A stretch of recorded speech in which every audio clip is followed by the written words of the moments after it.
Hey guys, in this video, we're going to take a look at how you can show holiday events in photos on the iPhone 13 running iOS 15. First, let's go back to your home screen by swiping up at the bottom of the screen.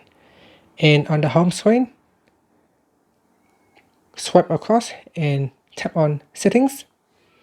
In Settings, you want to go down and tap on Photos.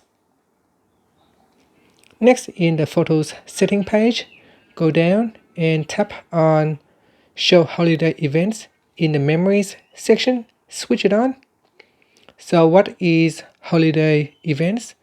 So by turning on this feature, you are letting your iPhone Photos app create moments, memories, and other groups or albums based on holidays in your country. So if you want to have the phone to automatically create holiday memories for you, you can switch this on. And that's it. Finally, you can swipe up to go back to the home screen. Thank you for watching this video. Please subscribe to my channel for more videos.